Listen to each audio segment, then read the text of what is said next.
Hey guys, welcome back to another episode here in the Transformation Lab. My name is Tracy Underhill and I am your host.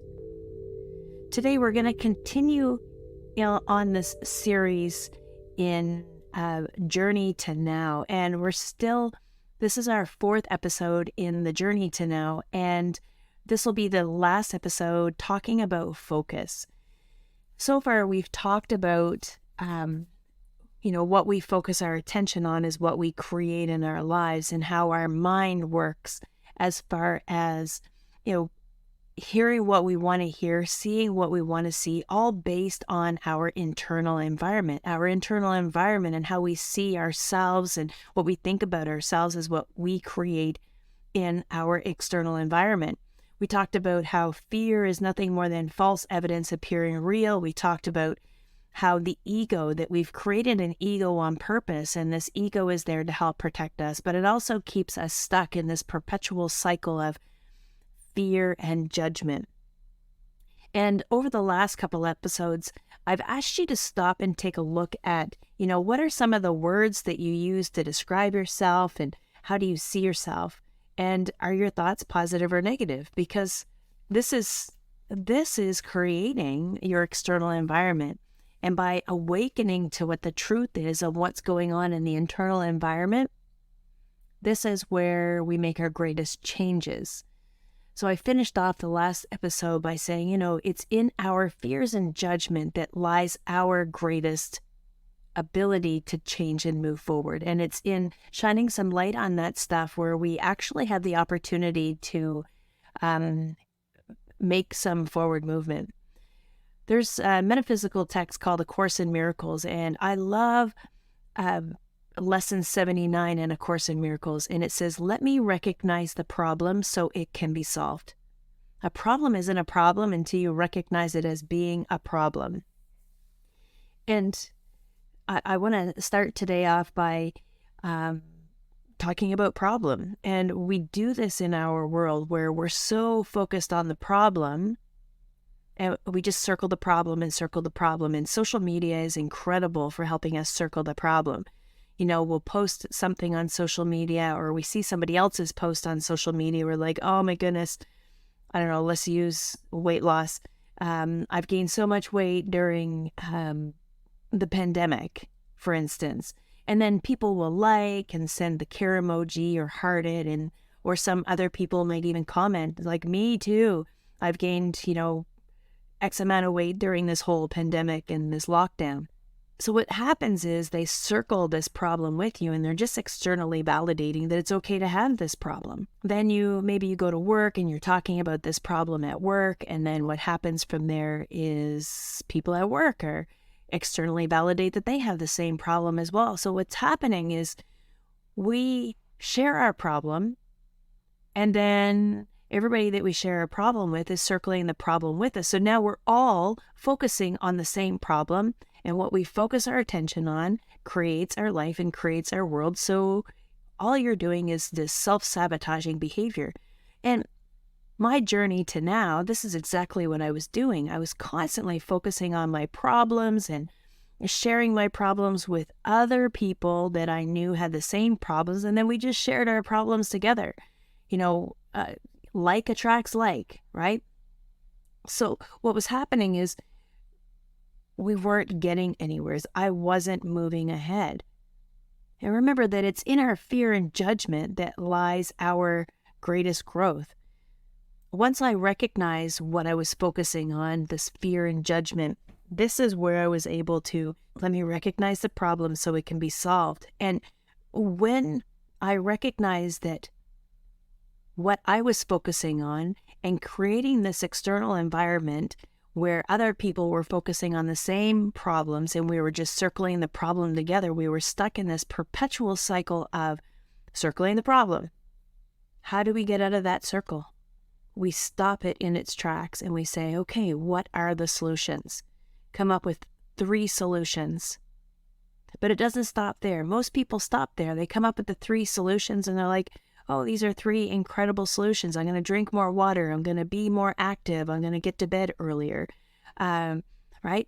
They have some fantastic ideas for some solutions, but then they just go back to circling the problem again because the people in their environment are circling it with them and externally validating it's okay to keep those problems. So the third step in that is to put some things into action. Choose one of those solutions and find 3 action steps that you can implement that solution.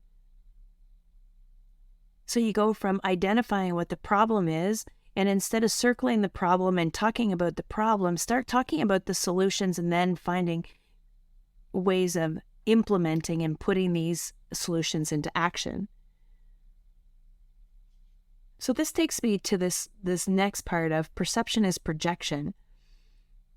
How we perceive the world around us is nothing more than what we're projecting out there from our internal environment. Life's an illusion, a projection of what is going on inside. And all of the answers that we seek are also inside of us. We keep seeking for ways to change our environment externally, like I talked in the second episode, the first one on focus, right? We do retail therapy, or maybe we're doing all these things. We go traveling, trying to change our environment. Maybe we turn to substances. And all of these things, when we come back to our reality, it's all just an illusion, right? So the only thing that's real and true is that you get to decide how you see things. Okay? So we have choice and we have free will. And for myself, I had to, once I recognized the problem, then once you see what it is that doesn't work for you, then you have choice, right? Let me recognize the problem so it can be solved. It's not a problem if you don't see it as a problem. Therefore, you're not going to make any changes to move forward to change it. So what I was focusing on in my life, what I was projecting out there in my external environment and trying to change my external environment while it was my internal environment that needed to be changed. Once I recognized that what I was focusing on inside and then projecting that into my external environment, the things that I was looking at, the external environment, was just a reflection of what was going on the inside. So it was this perpetual cycle of self-sabotaging behavior.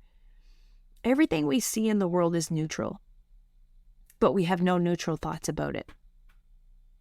The thoughts about the situation determines the situation itself, and we have choice.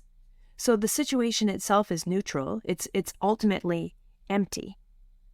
For instance, here in front of me, I have a coffee mug, and it's my favorite coffee mug. I wish you could see it. I absolutely love it. And that coffee mug is nothing more than a coffee mug. But I put value to that coffee mug. So what happens is that coffee mug, or the situation around the coffee mug, is neutral, but my thoughts about it is what gives it its value. Okay? So there's nothing outside of our mind, not our body, not our world. Okay? What you see is a projection of an internal condition. And this applies to everything. Everything that you see or experience is a projection. And the world is what you think of it. So if we change our thoughts and you change the way you see things, then you can change your external world. If something or someone hurts you, for instance, it's always your own projection that this person has hurt you. Maybe it was an accident. So there's always different ways of looking at it. Maybe they were having a bad day. Maybe you were just somebody safe for them to unload or to be grumpy around, or how you perceive it is based on your internal environment.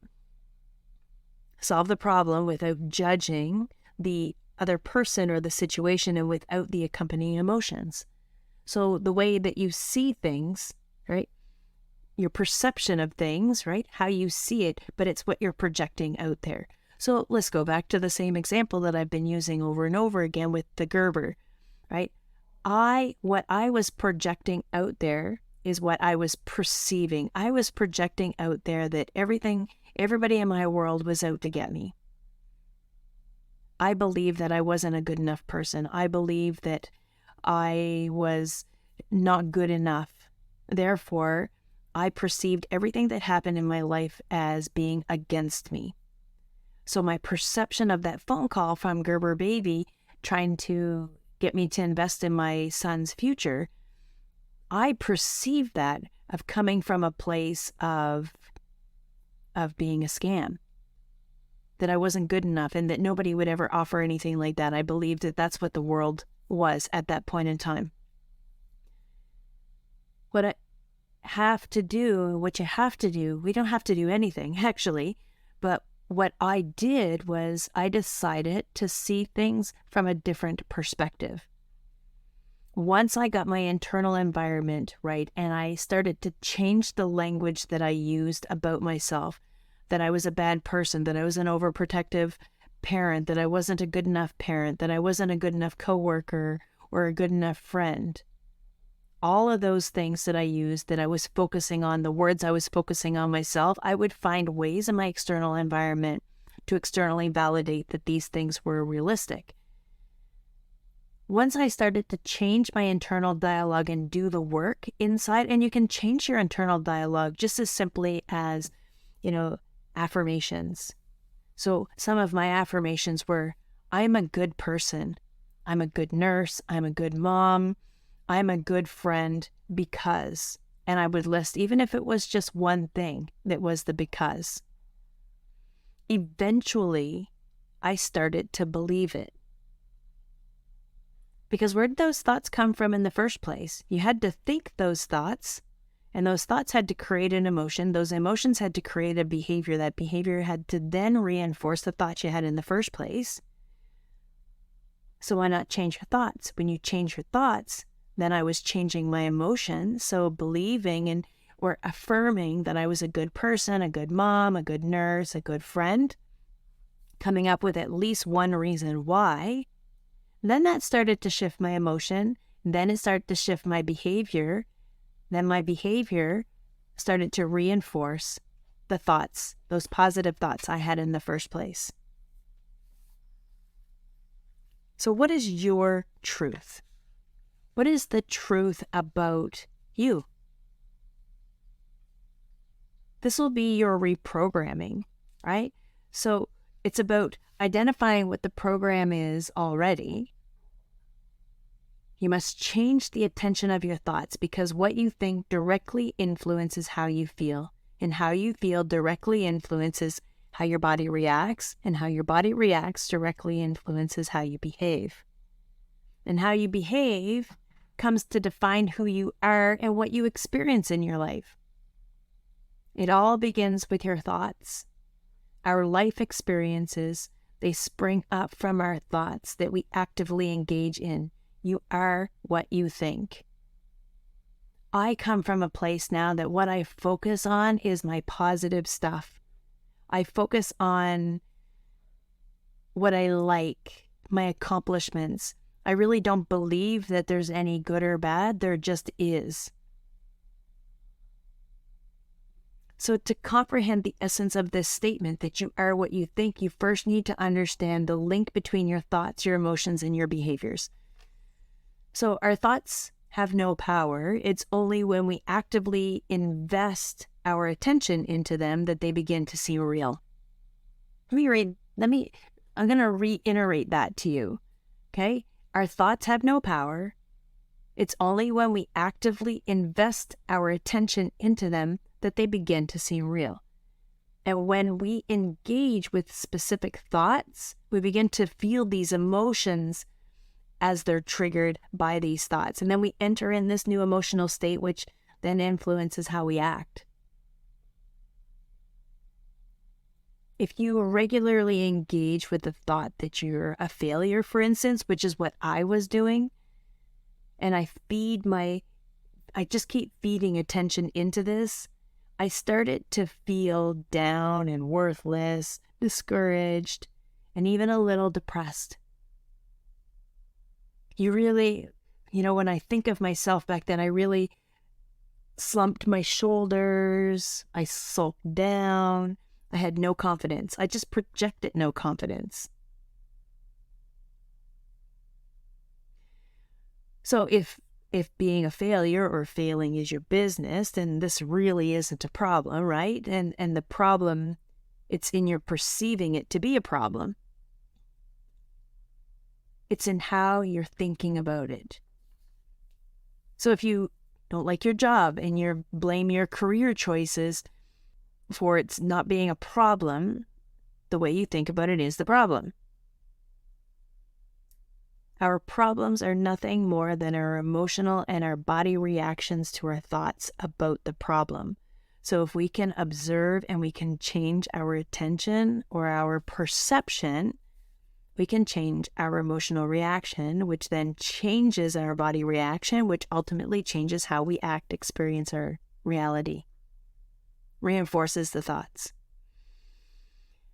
So Michael Neal is an author, and he's quoted as saying, "We spend all of our time and money and energy trying to change our experiences on the outside, not realizing that the whole thing is being projected from the inside out."